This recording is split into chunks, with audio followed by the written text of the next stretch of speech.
Hello, Caravan Nation. My name is Aaron Hyler. I'm here with a very, very special guest. He has been working here in education for 33 years and Mount Carmel for 17 years.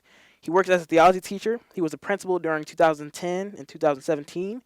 He works in a multitude of other things like our campus ministry, First Presbyterian Food Pantry, St. Baldrick's event, Kairos, our impact weeks throughout the year, our mission collection for Studiums, Walkathon, and so many other great things while still having a family. He has 3 kids and a wife who works in psychology. Mr. Stimler, how we doing? I'm doing all right. Thanks, Aaron. Good, good. I know it was a battle to get you here. We've been trying to get it for weeks a little bit. But yeah, I'm glad to have you here. We're going to be talking about a lot of things, the things that you've done. We tried to get you during the week of Mr. Hansen, Kevin Hansen. So we're going to talk about that a little bit. So we're getting right to it. So, Mr. Stimler, I said you worked in education for 33 years. Did you work at Mount Carmel that full time? I did not, and I'm glad you did the math for me and Yeah. not ask me how many years I've been doing this. Yeah. That's a long time. Right, it is. It seems like longer than I have been working. Mm-hmm. But I've worked in a variety of places. After college, I wasn't quite sure what I wanted to do. Okay. Was part of a volunteer program. Went to Montgomery, Alabama, and taught in an all black Catholic high school in Montgomery for 2 years, and that kind of sparked off this love that I had that schools was would be a good place to spend my life. I didn't think I would always be doing that. Right. And then I went from from Montgomery to Springfield, and taught in Springfield for a while. Mm-hmm. And then was at a college, Quincy University, for a while, working in campus ministry, and then came back to Springfield to Ursuline Academy. And was principal there, and then school was closed at the end of my first year as being principal. And then I was out of job for a little bit. Yeah. Worked at a Catholic grade school in Springfield, which is not my place. I quickly found out grade school is not a place where I had a whole lot of success. And was looking for a job, and then got interviewed at Mount Carmel, and I thought I would be here for a few years, and it's 17 years later. I'm still here. Nice. So you said you didn't know if you was going to work in education. Did you know that you was going to theology? No, not at all. I was a history major. Okay. And I taught history the first couple of years when I was a volunteer. Mm-hmm. There were a few the theology religion classes that I taught in Montgomery as well, but I was a history teacher. Yeah. And when I came to Springfield, I had spent a few years in the seminary studying to be a priest. And so when I came out of that and got the job in Springfield, I think they saw the theology and said, we need a theology teacher. And I said, well, I really want to teach history. That's where my love is, history. And they said, well, we'll start you in theology. And when a history position opens, we can kind of transition you into history, which was a lie. They never did. I've been in theology ever since. So we're going to talk about this a little bit later on, your personal life. Was your family like more of a religious family? Were they Catholic? Were they in theology a little bit more? Yeah, they were. I grew up in a fairly religious family, very religious, I guess, and very traditional Catholic family. I have 6 brothers and sisters and my mom and dad. And I went through Catholic grade school. I've never been outside of a Catholic school system except for kindergarten. Wow. Kindergarten, I went to a public grade school not too far from my house. And since first grade, I've either worked or been a student in a Catholic institution. So you've been in your whole life? My whole life. Yeah. I don't know anything other than the Catholic school system. Yeah. So you said you wanted to do history. Do you think you ever want to go back to history now? It would be a struggle to do it now. I would love it. I mean, I think I do a lot of history in theology. I think that's why I like teaching the scripture class, because there's so much history involved in that. So I'm able to weave both the theology and the history together.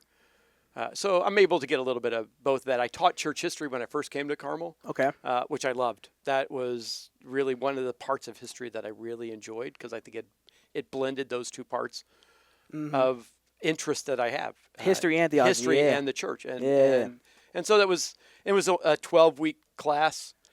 And it was a race through 2,000 years of history of the Catholic Church. Yeah. I think those guys that had that class didn't always know what we were doing. And man, we're already a year 1,000, and we're halfway through this 6 weeks. So Yeah. So what was that process between coming to Mount Carmel? Was it a big thing? Have you ever worked in all boys no, this is my schools? first all boys school. Okay. I worked in all the other Catholic high schools I've worked in were co-ed. The school in Springfield where I was an all girls school up until the 80s, and in the early 80s they went co-ed, but it still had a lot of kind of what was ingrained in the fabric of the school was that the girls kind of ran the school, and the boys kind of were along for the ride, I guess. In the But background. the girls, it was always almost, I think there were only two boys student body presidents Okay. since they went co-ed Wow. for a lot of time. And so there was something unique about that to see that's very different than what I heard from other co-ed institutions where it's usually the boys, and oftentimes there's the conversation about girls that don't have those leadership positions and they kind of aren't given as many opportunities as the boys had. But being in a school that was all girls and then went co-ed, that was not my experience of the school. Is there a drastic change? What's the biggest change that you've seen in between? Between going from a co-ed school to a all boys? Yeah. There are a lot. You know what? The good things. Okay. The good things is there are so many pressures in a co-ed environment. Yeah. Of what adolescents are going through. Of I need to make sure I don't ruin my reputation. I don't do something that makes me look bad in front of people that I might want to date. And so there's a relaxed feel about single gender education that is really refreshing. Okay. That boys can just be boys, and they're sometimes poorly behaved. I was about to ask, do you think it's a negative impact? There can be, and I don't think the poorly behaved, I mean, it happens in a co-ed school too. I think the biggest downfall that we have sometimes can be if we devolve into a locker room kind of mentality, that it's the boys and how we talk about women, how we talk about girls. I think there's always that fear of what are we doing to make sure that we are stressing. How do we treat other people in general, but how do we treat women and how we talk about women? And there are times that clearly we've done a bad job at instilling in our students, sometimes even as adults in the building, that we have not done what we should do to make sure that our boys are well-rounded and respectful of girls. I think we always talk about this at homecoming. When the cheerleaders are here, there's always like this kind of angst, like, oh man, like our guy's going to do something dumb and disrespectful. And so it's always kind of like walking on needles, that making sure that we are doing and behaving as we expect our students to, with respect and caring for all and respecting all. Those kind of characteristics that we talk about are those values that we want our students to demonstrate.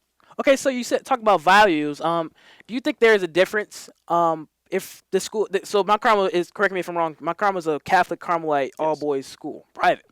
Do you think there would be a difference if it wasn't that Catholic or Carmelite, if it was just all boys? Oh, I think there's something I think that we want. Anybody can be. I can be an all boys school. I can be an awesome all boys sports school. I can be an awesome all boys academic school. We can do all that. I think that our Catholic and our Carmelite charism adds something to who we are, the fabric of who we are, how hopefully we care for our students, hopefully what we teach our students. And that's a struggle. There aren't probably too many of our families that say, I'm coming to this school because it's Catholic or it's Carmelite. That's not top on the list. But for me in mission, that I don't care why you came. There's something here that we're going to offer you. And hopefully when you walk out, if that's not why you came, that when you walk out of here, you realize, boy, I got a lot more from my education than what I thought I was going to get. I came for this reason, but I got this. And I see that a lot, I hope, with the Kairos retreats. I've seen it in the years that I ran it.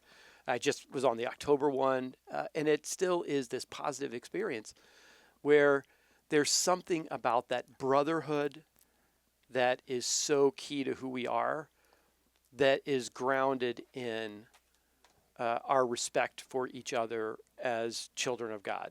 And we may not articulate that way, but on the retreat, I definitely see it. And guys that still may not be able to see that there is a spiritual component to what it is that they're doing. Yeah. I hope that becomes clearer as life goes on. Mm-hmm. And as they reflect back on that experience, I think they're going to see that. Okay, you said something there. You said there's something special in Kairos or coming to Mount Carmel. What does a person gain when they come to Mount Carmel? Well, I think hopefully they're going to get a great education. Right. I think we have so many positive, successful programs, whether they're extracurricular or athletic. Yeah. That we offer an engaged community. I have a lot of friends that are like, they think that we're this enormous school. And when I tell them, we've got 600 students, they're like, what? And then we got 17 varsity sports. They're like, what? I mean, it is, people are engaged. There are very few students that don't do anything. And I think that there's something unique. And I see it, that guys who choose to come here are really making a choice to drive past a lot of other schools. I was just at a family gathering, and one of my in-laws was saying something similar. Why do guys drive past so many good schools to come to your school? Yeah. Right? He's got his theories. What? But I think, no. I mean, it's what a lot of schools think, that this is what we do. But I think it's just, there's something unique about our culture. And there are some guys that are attracted to that. They want to be part of that, and they're willing to not do something easy. And I think that's what makes us so different, is there are a lot of people that aren't willing just to do the easy thing. It's not the closest school. Oh, I come to school now, the sun wasn't even up. You go home, when we get in a couple of weeks, the sun is down. It's dark when you're here. It's dark when you go home. There's just something, there's a grind to it. It's a grind.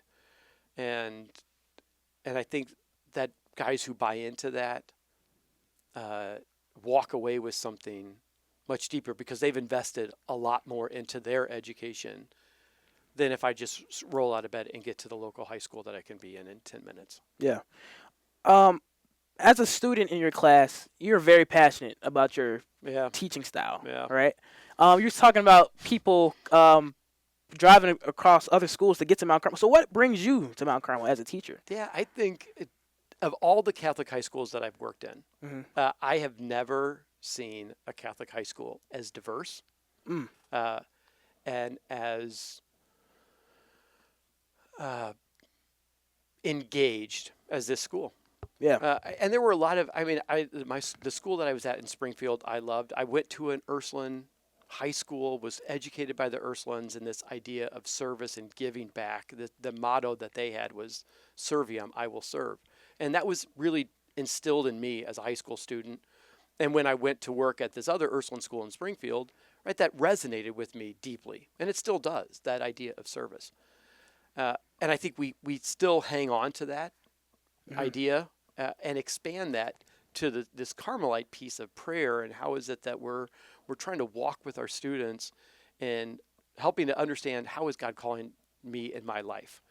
And that's unique to me, and that's unique to you, and unique to each student. So there's not just one answer that we're able to give people. Yeah, and I think those aspects, definitely the people that I work with are amazing. Yeah. Okay. And a lot that aren't here anymore that I've worked with. And I think that's what brings me back. This culture, this charism, speaks to kind of what I value in my life, and that's why I keep coming back. I think that's why there are other schools a lot closer to me that are still Catholic schools that you can go to. Yeah, that I could go to. And get a lot of my life back. But there's something special about this place, and I think just as students drive past a lot of schools to get here, I think our staff drives past a lot of schools to get here too. And even this morning driving down, I come down Lakeshore Drive every day from the north side, and I remind myself I've got the best commute in the history of the world. The sun was coming up over the lake. The sky was this orangish color. Beautiful. Beautiful. Yeah. And I get to see all this change all year. For 17 years, I've gotten to do this, to see how the seasons change against the lake. And we're really blessed to be in the location that we are as a school. Right. And exciting for all the other changes that are happening in the neighborhood as well. That I think we're going to be that will benefit us as a school, and that will enrich the lives of our students. So you talk about change here. Yep. Have you seen a drastic change in the Mount Carmel community, like a big one? I have not seen. Okay. I mean, adolescent boys are adolescent boys. Yeah. They're new.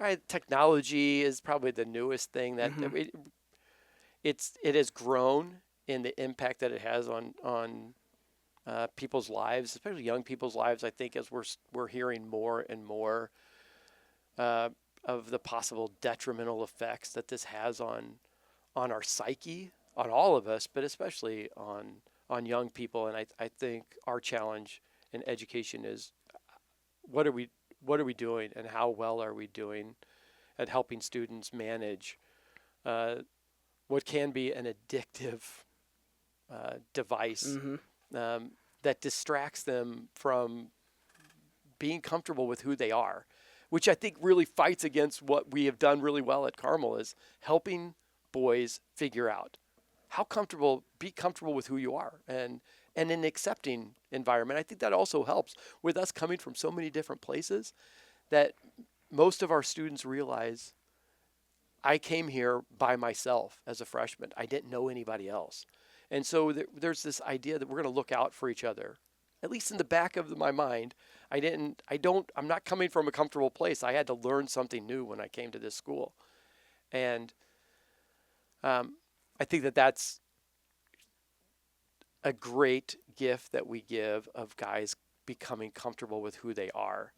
And if social media is distracting them from that and encouraging them to be something that they're not, I think that's where we have the ability in our Catholic and Carmelite perspective to say, let's challenge that view of the world, that we need to live up to other people's expectations. We really don't, right? Let's be comfortable and do what we want to do, and hopefully hear God's voice in the midst of all that and respond to what God wants us to do. Yeah. So you said there are many things about technology as being a distracted device, social media, all those. Do you think technology has a positive impact on young people? It can. Okay. I think, yeah. Right. I agree. I don't think technology is good or bad. Right. It's neutral. Okay. Right. It's how it's used. Yeah. It's how it's used. And there are some guys that have the discipline, and I hope that's something else that we try to instill here. Is how do I learn the boundaries, which is really important, I think, for boys. Where are the boundaries about what's acceptable behavior and what's not? And when I step out of that, there are consequences. And I think That's that we've talked about in athletics, this idea that we're trying to form good people first. That's ultimately what we want. We want good young men. We tie all this stuff back in. You come to Carmel as a boy, you care to struggle and work at it. You leave as a man. What's the struggle in working at it is coming to understand what's acceptable and what's not acceptable. Am I willing to work through the challenges of life? Am I willing to stick with the grind? And some students don't, right? They get to the end of freshman year and they realize, I'm just out. This is too hard. Or sophomore year, it's too hard. You talk about this brotherhood. It doesn't happen. It's not magic. It doesn't happen automatically. It's when you get engaged and you make those connections across classes, I think that then education becomes transformative.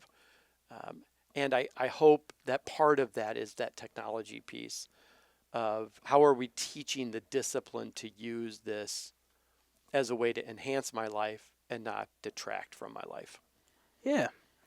So you were a teacher and a principal here at Mount Carmel. Did you have a agenda of what you're going to do as principal here? I didn't come in with a set agenda. Okay. No. That's never been kind of my leadership style, but it is. There were some things. I mean, I think placed before us was was technology. After we just talked Yeah, about that, right. right? It was while I was principal that we implemented this bring your own device. Oh, We okay. upgraded the infrastructure of the school, which now has been upgraded and upgraded again because of how much it's grown and the needs that we have. So I helped kind of navigate that. I didn't make the decision. I mean, I guess I partly made the decision, but I think my style was I wanted the people around me to have some input. I love people who kind of disagree Mm. and have different perspectives as we fought out this idea. A lot of schools at that time were doing iPads, and that there were people that wanted we should go to iPads. 1-to-1 iPad is what we should have, um, and I think some of the discussion was that schools were teaching an iPad. I'm like, and I don't. To me, that isn't what I wanted our teachers to do. I didn't want our teachers to have to teach you Oh, an iPad. yeah. I wanted the teachers to teach you the subject that they're teaching, math, Mm-hmm. social studies, and so we landed on this, that students, you bring your own device. Just like in college, as a college prep school, we said this is what you're going to get in college. You need to know how to work your technology. That's not my job as a teacher to teach you your technology. You know how to work it. I'm going to deliver content that you can now access digitally. And so it took us a long time. Okay. It took us a long time to get Really? to that. I mean, as we talk about it now, it's like, why did it take us over a year to keep hashing this out through the administrative team, through the academic leadership team, Mm-hmm. of bouncing these ideas, thinking about it a little bit, coming back to it. Oh, we have this point, we haven't thought about this, we've got this idea, and then out of left field, but what about this? And this is what all these other schools are doing. Shouldn't we do what all the schools are doing? And it really, the process, I guess, for me is managing. That's how I saw myself as principal, of how do I manage and direct. And ultimately, if we can't come to a decision, then the assistant principals and I were going to make the decision after we got the input from people.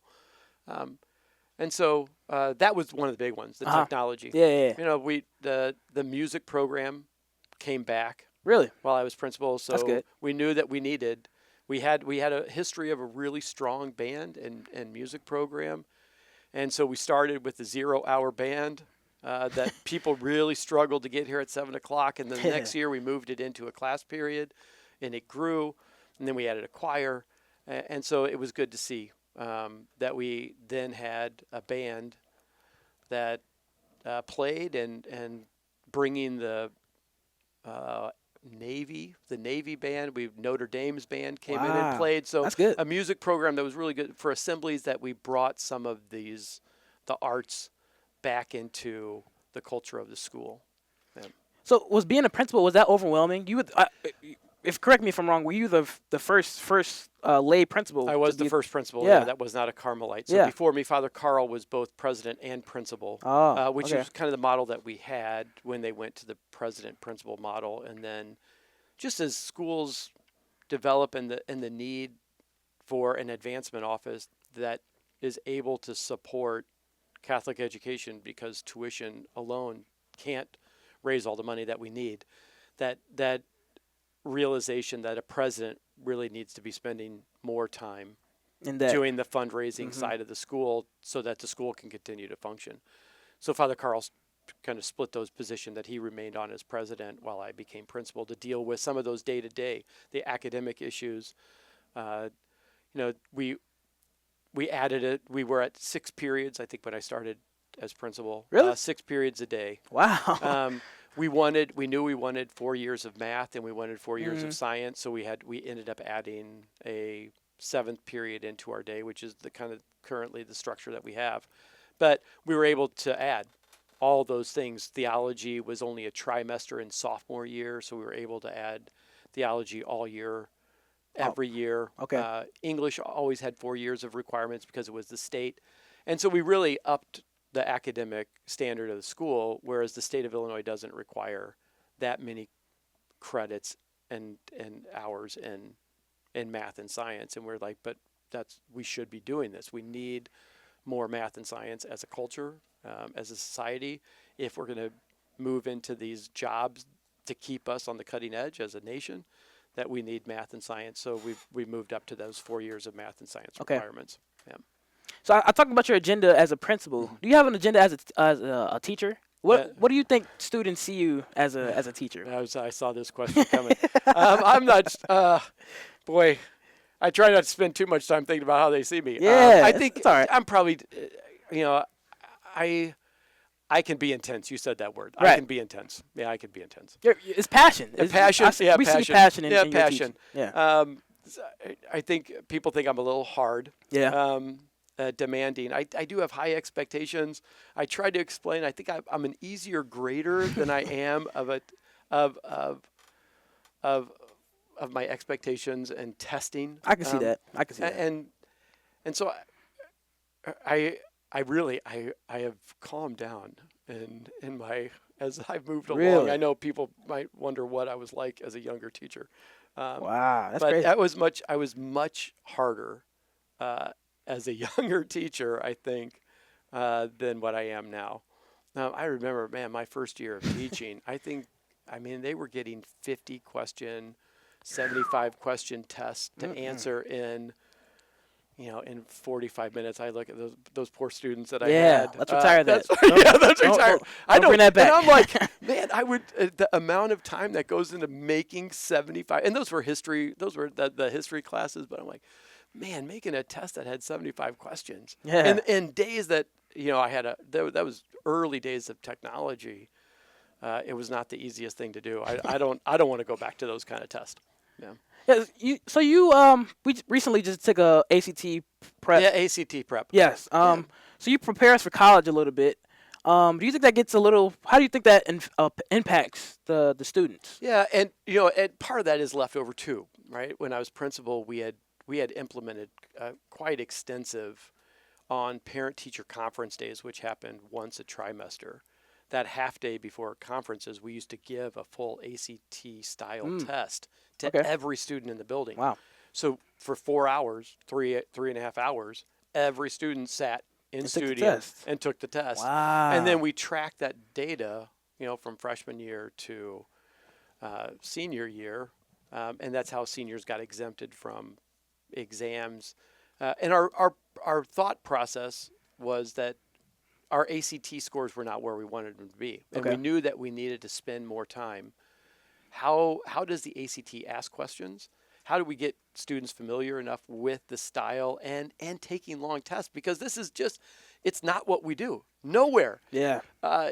Do we sit for these 3.5 hour tests? But yet, when we want to get into college, when we want to get into law school, when we want to get into med school, when we want to get into graduate school, we have to go sit for these teacher education. When we have to sit for these really long tests, and there's no training. Yeah. There's no conditioning, right, for that. It's like going out and trying to run, a cross country meet without doing any running, any training before, right? And so this practice, and we did see the scores. Then we could implement some interventions, and so then departments started to divide up those sections, which is why theology. We got the reading. Actually, for a while, we were doing the writing, which was writing. I'm glad the ACT is kind of making that optional and the SAT. The writing prompt, they were just tough, a tough process. After you sat for 3.5 hours to take the ACT, and now I have to write an essay that matches the format that they want of putting an argument together and a counter argument. And did I get all these things checked off in this essay? Now I think colleges do much better. Give us a writing sample. We just want to see how you write, not how you check off the boxes in an argumentative essay that you're trying to defend a stance. And they were always trying to pull it emotionally at the student, so they all get fired up like, I can't believe they want me to answer this question, and then they're not thinking about what they're trying to write because they're so worked up about the absurdity of what the prompt was. Like, first of all, take a breath. Like, it doesn't matter what position you take. They want you to do this to respond to that. So it was more like a study or an experiment. An experiment. Yeah. Okay. Yeah. To see how it was. Okay. It turned out. And it turned out, and then I think COVID, we stopped kind of doing a lot of that thing, at least the drilling down. And then the state of Illinois switched from the ACT to the SAT. So we switched from doing that practice ACT to the PSAT. which is where we are now, doing that work with getting students. How do we prepare you for the SAT, which is, again, another standardized test. It's Right. just a different format. So you brought up COVID there. I didn't think about this. Was it overwhelming to see that change in between COVID? Were you afraid people might leave the school? You know. I don't think we were afraid. We struggled to come up with a plan to make sure that we were staying It was quick in too. person, right? We were out just that spring from March 13th, right? Friday the 13th that was it. We had this meeting in the Kishka suite, and then we thought we were going to be out for a couple weeks, and then we did not come back. That's everybody, yeah. For that trimester, last trimester, but then made the plans to be back in person and come up with how are we going to do this. And again, there were a lot of disagreement about, is this what we should be doing? We definitely were not doing what every other school was doing, but I think looking back at that, right, it was a good thing for us to be in person. It was a good thing for students to be in person. We're still here. I still hear reports that students that were out for too long just have not recovered from the losses that they had. And so, and a lot of things that we did culturally as a school, we did lose. We relaxed a lot of things and then trying to recapture some of the culture of the school. We spent a few post-COVID years doing that, trying to recapture who are we as an institution and what are the expectations that we have for our students and for ourselves to get back to Carmel. What is this? Tradition. Tradition, yeah. And when several years of students had not done it, we lost the upperclassmen. I think they were seniors. They were here, 2 trimesters their freshman year, and now we're asking these guys to help lead these traditions. Right. And so you're like, but they don't even know what the traditions were because they were freshmen. COVID. Yeah. So it took a little more intentionality on our part to try to get some of those the fabric of who we are as an institution back. Yeah. And I think we still work on that and try to be intentional about making sure we take the best of who we are and make sure we don't lose that. Yeah. So I asked this question with Mr. Nolan. Yeah. He said it was more of a balance. So are you more of a traditional, or are you more of like a let's be more progressive person? I know it's kind of a weird question. It is. Because coming to Mount Carmel, I'm probably more traditional, I would say. Okay. And as I look back at it as principal, I wasn't. Again, I watched like some movie. I'm not a movie person, but there are a few, right? These, I even forget the name of them. These principals that come in and they like turn the place upside down, and everyone fights against them. But in the end, right, this whole new place is that is not me. I'm not going to come in and turn everything upside down. That is just not my style. There's a lot of great things about who we are, and so I guess my style is that more. I was entrusted with the tradition of the school. And so while I was principal, that was my job, is to make sure that the tradition is passed on to the next generation. I'm simply the person here, just like other people before me passed it on and gave it to me in good shape. My job is to make sure that I pass it on to future generations in good shape and newer teachers, that I'm not here to change what I think has been the source of our strength. It's to have me contribute to that and make sure that it's passed on in good shape. I guess that's so. In that way, I guess I'm. Yeah, I I'm see more the balance in there. Yeah. So I have to talk about this. Yep. So Mr. Hansen. Yeah. Mr. Kevin Hansen. He was the theology teacher here. He's also equipment manager. Were you principal or teaching? We taught together for my first 2 years when I worked in campus ministry. That's when I was hired there. So I was just about to ask you, did you guys have a relationship? Yeah, we did. So we did, at that point, we didn't have impact weeks. So students all had to do their service hours. He was the service coordinator. So I would take one of his classes 3rd trimester so that he could wade through mounds of paper to make sure that everybody did what they said they did. So you'd call people and ask them, did this kid really show up on these days? Wow. And then we also good. offered summer service trips, and guys that knew they couldn't do their service during the school year, whether they're playing 3 sports or they're working, we offered trips during the summer. And if you went on one of these trips, you did all your hours in that week. And so he and I traveled to different places, mostly working with Habitat. Okay. And in the summer, so we did several of those trips together. Yeah. Yeah, and so it wasn't until later that he was equipment manager, but Okay. yeah, so I shared his classroom with him. Really? And he kept everything. So coming into his room, I'll be like, I don't even know where I can put my computer, Kevin. Like your stuff is everywhere. It's like, I'll just move it over here to the side. Like bins of holy cards and note cards, and he would keep every piece of paper, I think, that any kid ever did for the year to make sure that if they challenged a grade that was in there, he could go back and pull the piece of paper out and double check he didn't make mistakes. I remember on service trips, we had the old Scantron where you like filled in the bubbles on this sheet and then ran them through these machines that would grade it, supposed to grade it automatically, and he would take all those sheets and then go through and make sure that the Scantron machine did not make a mistake. And this would be in June. I'm like, Kevin, the grades were due 3 weeks ago. Like, what are you doing now? He's like, well, if I find a mistake, I'll just send something to Mr. Goolsby to correct the kid's grade. He was very conscientious about not shortchanging a student and having a student miss out on something that would help his grade. Sending little slips around school that you missed this assignment. He went to the Gurian Institute, which was the institute for how do we teach boys differently. And he came back with his idea that I'm not just going to give notes out anymore. Every packet of notes has to have an animal on it so that boys can remember that easier. What's the giraffe? You're pulling out your giraffe notes today. You're pulling out your lion notes today, not your notes on Joshua or your notes on Judges, right? It wasn't the content. It was all these animals to try to make it easier for guys to organize their life. So that was great. I was about to ask you, is there anything like specific that people know Mr. Hansen for? Was that like he was a theology teacher? Yeah. He was all around. He was very interactive with kids. Yeah. That was great. That was great. So yeah, thank you. Yeah. We recently just honored him at the Mr. Hansen at the Joliet versus Mount Carmel. That was a good game.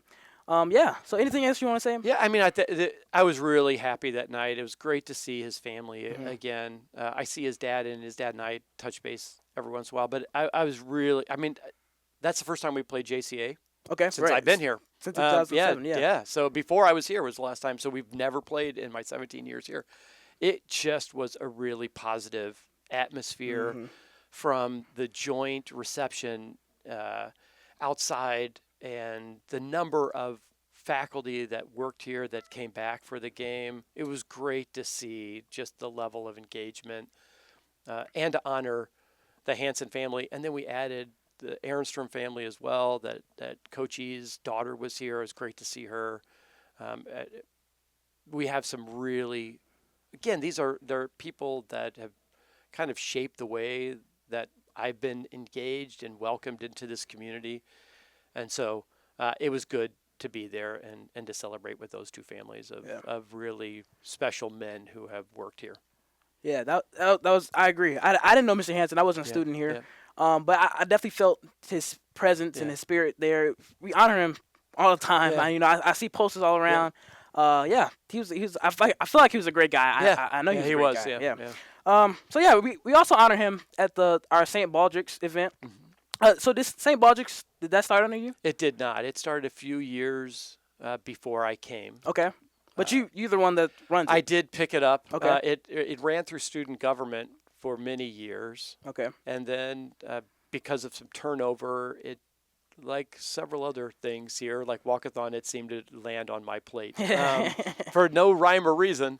And so that I picked it up. It really is. It's an important cause to me. In teaching for 30 whatever, a long time. It's really sad to lose students for any reason. But I've been at funerals for kids that we've lost from cancer. So I think anything that we could do to try to find cures and find better treatments instead of just taking adult treatments for cancer, which is what we did for a long time.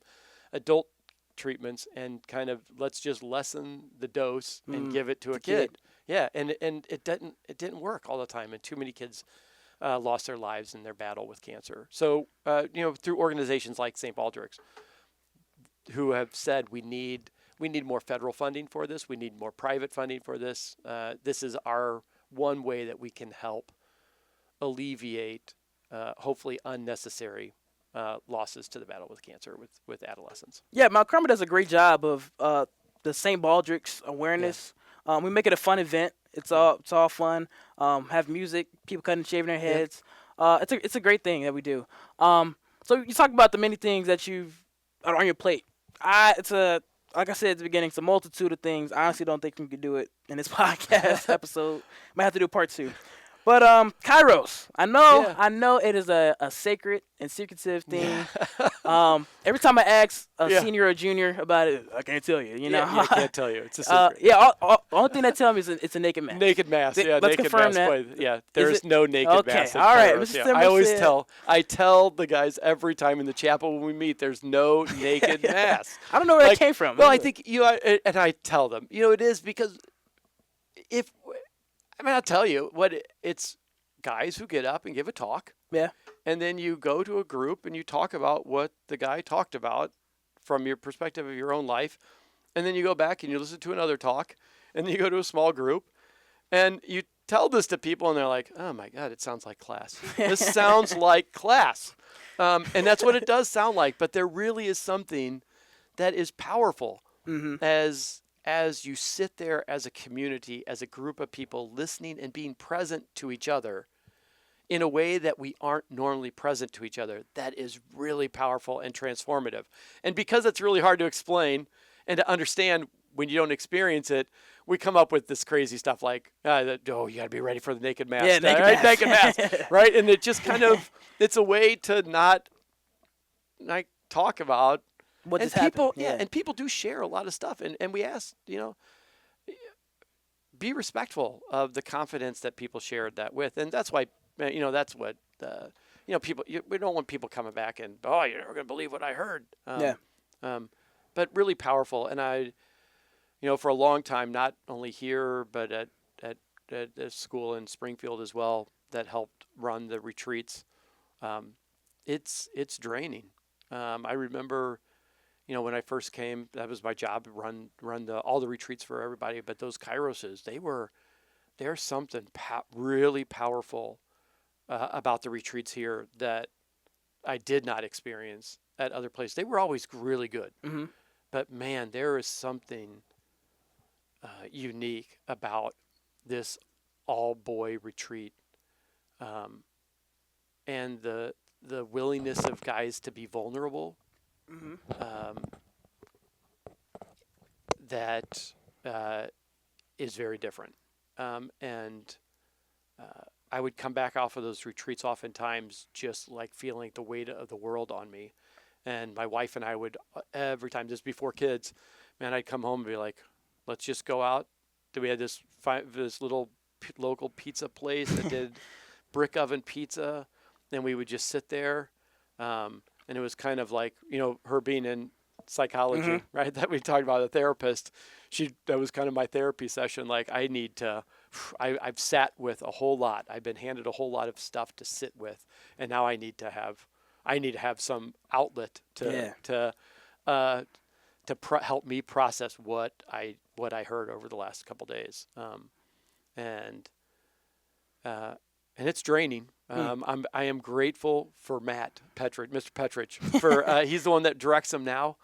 So it's been a few years since I went on to Kairos or directed a Kairos. Okay. And it's a huge part of what we do in campus ministry, a really important aspect of the school. So I'm glad that it's getting more attention now because I'm not running around like a crazy person trying to do one more thing. And so he has done a really good job of kind of amping up the quality of the retreats experience. So I went in October with them, and it was nice. It was nice not to have to worry about all the stuff. I just went as one of the other adults and could be a support for him. And it was really nice. It was really good. Really good. So I was you said about the other staff. Do you think the adults come back with something from Kairos? Oh, absolutely. Yeah, I would say that every adult, if they can, should go on the retreat. I think both sides retreat and see adults in a different way, because we're not teaching. That's not the role. It's a student-led retreat. Okay. The adults are simply there to support the student team. So they don't see it. We're not the ones running the retreat. We're just there as a support for what the student team is trying to do. And so the students get to see us in a different way. And we get to see students in a different way. They're not in class. That's not there's a different dynamic. And you have your eyes open. I think classmates come back with that for sure. They're like, wow, I can't believe that I'm in class with these guys for 4 years, and I had no idea that this is the stuff that they were that they were dealing with. Yeah. Right. And we were good friends, and they never said anything to me. How could I not know this? Right. If they were such good friends of mine. And I think as teachers, to see that and be part of that is sacred. You know, we just talked about this. To take your shoes off. You're standing on holy ground. That Moses is told at the burning bush, and that Joshua is told. I feel that every retreat, that I am standing on sacred ground as this class bonds together in this brotherhood. And it's special, and I wish that as many teachers that can take advantage of that would do that. Yeah. So you said something about your family, your wife. She's in psychology. Yep. So let's get into your personal life, right? Yeah. Okay. What is Mr. Stimler doing when he is not at Mount Carmel? Yeah.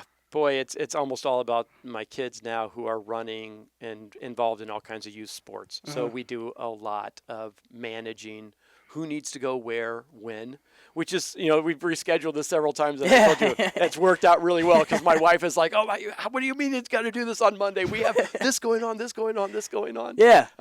So Tuesday is much easier. So which is great. Yeah. This is a great day. For both of us. Yeah. So it really is that.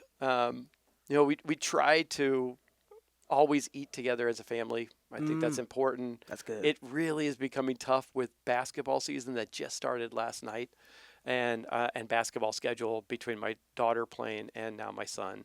That Mondays will become difficult to have dinner together. Sunday, we try not to get anything else added into our life, so that we can, go to church and just have the rest of the day to do whatever. It's been beautiful in October. So trying to get out biking, playing basketball out in the alley with the kids, throwing the baseball around with my sons, who love to do that. My daughter wants to throw the football around. So I'm really glad that, girls flag football is now, they played for a state championship this year in Illinois for the first time. Wow, so that's good. At first I'm like, what's flag football? What are you going to do? But now I'm like, you will be able to play football, and compete for a state championship. That's good. So yeah. So that's it. I love to cook. That kind of is what happens in our house. I cook. I'm the cook. In fact, almost all my brothers are the cooks in their families. I know you have brothers. I do. Yeah, I've got 2 brothers. I have 4 sisters. Wow. Yeah. So, and we're kind of spread out all over the eastern, southern part of the United States. Okay. Yeah. So we're not close to each other. We get together. Right. Thanksgiving we try to all make it home, and every other year we try to plan a big family trip where we can all get together for a week somewhere. So, child life, early life. Yeah. Did you see yourself being a theology teacher when you were younger? Well, no so way. What did you see? What did you see? No way. What I see? I don't know what I saw. Probably if you talked to my grade school friends, they all thought I was going to be a priest. Really? Yeah, there was always, Father John, you're going to be the priest. Anytime there needed to be they had a mission mass or things that people from my town, Decatur, went over to Springfield to the cathedral for some event. Stimler. But I always got, which was great. I got out of school a lot.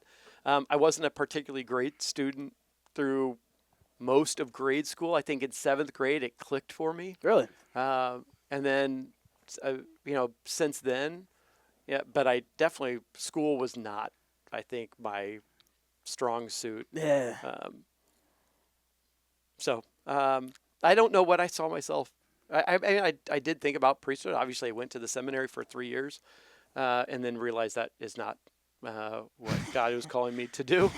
And I don't regret that at all. I mean, it was a struggle to get to get some closure to that question in my life.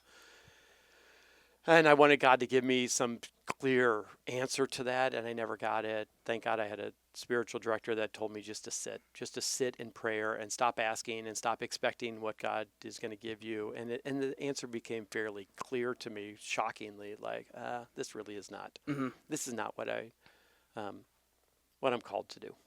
Yeah. So you said something about your director, I believe. Yeah, spiritual director. Yeah. Was there anybody that molded Mr. Stimler into the person that you? It could be multiple people that have. Oh to be yeah, one person. there are a lot of people. Yeah, okay. I mean, even here, there are a lot of teachers and people that I've worked with since I've been here, and some people that have left that have really shaped me. In high school, I had some really great teachers. In freshman, sophomore year in high school, I was not really engaged. I did a few things, but it really was in my sophomore summer that life in high school clicked, and I became very active in a lot of clubs and organizations, and ended up as president of my class. And so the student council moderator was a really good influence in my life. I was also the head of a mission club, and the sister who ran that was a really, and still to this day that I talk to her, a really positive influence in my life. And in drama, I got involved in school plays. Yeah. Unfortunately, I did that just to spite the teacher initially, because we did not get along at all. Oh. And so a couple of my friends are like, let's try out for the play just to be a thorn in her side. and we ended up, I mean, it was unbelievable how transformative that experience was. So you liked that it? play? Oh, absolutely. Yeah. Loved it and loved her, and so became a mentor in my life as well, and just turned that relationship around. Yeah. Again, seeing somebody outside the classroom setting. So that those three people, I think, in high school that were really significant to me, and in college I had some professors too, and then even a Franciscan. I went to a Franciscan university. And one of the friars who kind of took me under his wing, who I never had in class, and was really a great mentor to me up until his death several years ago. Okay. But through life of someone who was always there through my education and teaching to kind of bounce ideas off of, and always be a voice of support, which was just life-giving for me. Okay, that was great. Yeah. We do have to wrap up here. Yeah. Okay. I had a great time with you. Yeah, you too. I have 2 more questions for you. Yeah. I don't as know long if as they're not hard. I don't know if you may like this first one. I'm not gonna lie. People have been asking me to ask on my next podcast. All right, you ready? Okay. If you were a sandwich. Oh man, if I was a sandwich. What sandwich would you be? No, the first thing that popped in my head as soon as you started talking about, I'd have to be a caprese caprese. Caprese? Caprese. Yeah. What is that? I never. It's basil, tomato, and fresh mozzarella is that with good? a little olive oil and maybe a little bit of reduced balsamic vinegar on it. Okay. Yeah. All right. I don't know. Yeah. Why people ask. I don't know what that means. means. I think Anto does this whole thing. Really? I think in his freshman honors Really? English. I don't know. If he's still teaching that. He used to always say, tell me what kind of sandwich you would like, and he tells you what you are based on your sandwich. So I'll have to ask him. Coach Antonetti, what does this mean if I'm a caprese sandwich? I don't know where it came from. Okay. It's like a psychological Maybe they thing. know. Yeah, maybe they know. Yeah. So, and my last question, if there's anything that you have to leave for our audience, it could be students, teachers, family, anything you want. Anything. Whew. Man, that's an enormous question. I mean, I think it's just enjoy life. Mm-hmm. I've never really had like a plan, and I've never quite understood people that could spell out, this is what I'm going to do at this age. This is what I'm going to do at this age. This is what I'm going to do at this age. This is what I'm going to do at this age. And they follow through with that. I'm always impressed with that. How do people like map out like these long-term goals? Yeah. And I've always hated those exercises. Like, what are your short-term goals? What are your long-term goals? I don't know. I just want to be open to what what's going on in my life right now? What's important now? And what's important, and how was God calling me? I mean, I would have never ended up at Carmel, and I would have never stayed at Carmel if I thought my plan was we're going to be here for a few years and then we're moving to St. Louis. That was our plan. Okay. My wife and I, we weren't married then. We were dating at that point and quickly engaged when I moved up here. But be open to what life has. It may not fit with what you think your plan is, but be open to what experiences and what life might throw at you, and it can be oftentimes really rewarding, enriching, and may not be the way you see it, but a good life. That's good. That's good, Mr. Stimler. Okay. Thank you. I had a Aaron. pleasure. Yeah. I know it was a battle to get you here today. It was a lot we had to do. Okay. But it was a pleasure. You did a great job. Great. Thank you. You too. Thank you, Aaron. All right. Bye-bye.